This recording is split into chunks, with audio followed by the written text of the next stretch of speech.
Welcome. वाली video में bank Nifty का एनालिसिस देख लेते हैं कि कल किस तरह से हम ट्रेड प्लान कर सकते हैं, क्या इंपॉर्टेंट लेवल्स होगी। देखिए यहाँ वेडनेसडे का दिन जो है हॉलीडे, मार्केट क्लोज है, थर्सडे के दिन ओपन होगा। ठीक है, निफ्टी की भी एक्सपायरी है थर्सडे के दिन, और बैंक निफ्टी के लिए भी देख लेते हैं हम कैसे ट्रेड कर सकते हैं। लेकिन देखिए ट्यूसडे के लिए क्या एनालिसिस किया था वो भी देखते हैं, क्योंकि ट्यूसडे का दिन अगर देखोगे आप पूरा के पूरा मार्केट रेंज बाउंड था। ठीक है, और ये चीज़ मैंने रेंज बाउंड होने से पहले ही बताई थी आपको कि मार्केट एक रेंज में है। जब तक ये लेवल नीचे के साइड 350 लेवल जो कि ये सपोर्ट लेवल है ये नहीं निकालता और इसके नीचे सस्टेन नहीं करता, तब तक पुट साइड का ट्रेड नहीं ले सकते, और ऊपर 720 लेवल के ऊपर जब तक नहीं जाता कॉल नहीं ले सकते। क्लियरली चीज़ बताई थी, और आप इसका फ़ायदा देखिए, अगर आपने वो चीज़ फॉलो की तो आप बच गए होगे साइडवेज मार्केट से। क्योंकि देखिए पहले ऊपर गया, ठीक है, फिर नीचे आया, और आप देख सकते हो पूरे दिन भर रेंज में ही रहा है। राइट, अब इस मार्केट में आपने अगर कहीं कॉल लिया होता, यहाँ पे मान लेते किसी ने कॉल लिया इस पहली कैंडल पे, फंस गए, नीचे आया मार्केट एसएल गया, किसी ने यहाँ पे ट्राई किया होगा कि चलो ऊपर नहीं जा रहा है पुट ले लेते, फंस गए, मार्केट फिर से ऊपर आ गया। तो ऐसा साइडवेज वाला दिन होता है ना, एसएल बहुत ज़्यादा हिट होते हैं। इसीलिए कहाँ साइडवेज हो सकता है अगर आपको पता है, मार्केट अगर आपको पता है कि अब एक रेंज बना सकता है, तो ऐसे टाइम अवॉइड करके लॉसेस से बचो। जितना ज़्यादा देखिए प्रॉफिट बनाने से पैसा नहीं बनता है, जितना ज़्यादा लॉसेस से बचोगे ना प्रॉफिट आपके पास बचा रहेगा। क्योंकि आप प्रॉफिट कितना भी निकाल लो, मान लेते हैं 10 में से आप आज एक दिन बड़ा प्रॉफिट निकाल लिया, कल गवा दिया, फिर प्रॉफिट निकाल लिया, फिर दे दिया मार्केट को, फिर 2 दिन प्रॉफिट निकाला, फिर 2 दिन लॉस, आपके पास क्या बचेगा? कुछ नहीं, जीरो। राइट, इसलिए आप क्या लॉसेस से बचिए। आप 2 दिन कुछ मत कीजिए, अवॉइड कर दीजिए मार्केट को, 2 दिन अवॉइड कीजिए, एक ही दिन प्रॉफिट बनाइए। ठीक है, फिर लॉसेस से बचिए, लॉस मत करिए, 1-2 दिन 3 दिन ट्रेड मत करिए, एक दिन करिए, अच्छा ट्रेड लीजिए, प्रॉफिट ही बनेगा। तो आपके पास क्या बचा? प्रॉफिट ही बचा, है ना, क्योंकि आप लॉसेस वाले दिन क्या कर रहे हो? अवॉइड कर रहे हो। इसलिए मैं हमेशा बोलता हूँ कि अगर साइडवेज होता है और आपको पता है कि साइडवेज होने वाला है तो अवॉइड करो, नेक्स्ट डे प्रॉफिट बनेगा। लेकिन आज आपको समझ में नहीं आ रहा है, मार्केट रेंज बाउंड है, उसमें लॉस कर रहे हो, तो कल का दिन प्रॉफिट करके क्या फ़ायदा? मुझे बताइए।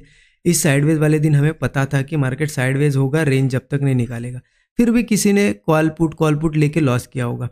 अब कल मान लेते प्रॉफिट भी कर लेगा, तो उस प्रॉफिट का क्या फ़ायदा? क्योंकि आज लॉस कर दिया और कल का प्रॉफिट उसे रिकवर करने में चला गया, क्या हो गया? ये नेट आपके पास कुछ नहीं बचेगा, है ना।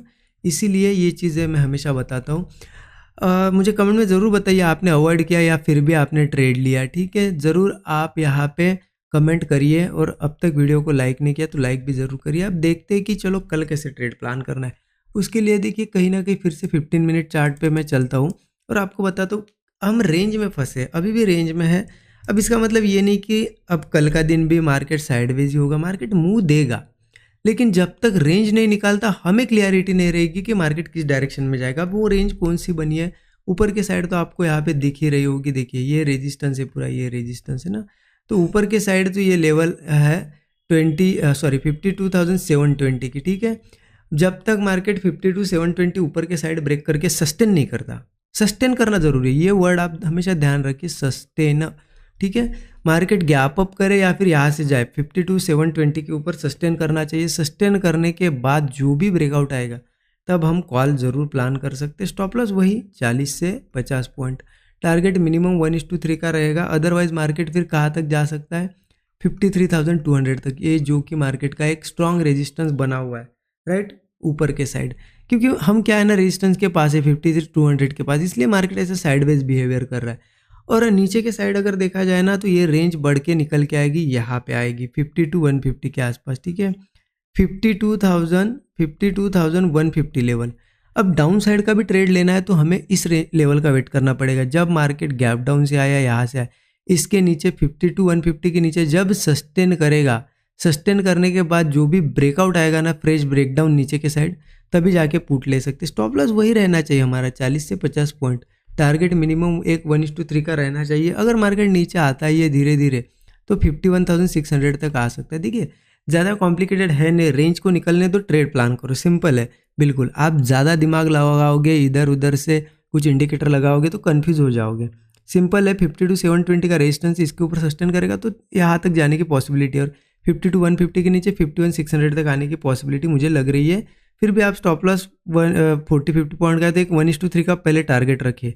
अगर आपको लगता है कि वहाँ उतना टारगेट मिल गया तो ऐसा नहीं कि यहाँ तक रुकना है, आप एग्जिट कर सकते हो। क्योंकि आपने अगर रिस्क लिए, मैं अगर एग्जांपल लूँ, आपने 100 रुपये की रिस्क ली है, आपको अगर 300 रुपये मिल रहे हैं एक दिन में, एक दिन भी छोड़ो, ये हम जो ट्रेड लेते हैं ना, हमारा जब सेटअप बनता है ना, उसके बाद 15 से 20 मिनट, आधे घंटे में, मान लेते 30 मिनट से लेके 1 आवर पकड़ लो, इतने टाइम में आपको 3 गुना यहाँ पे प्रॉफिट मिल रहा है।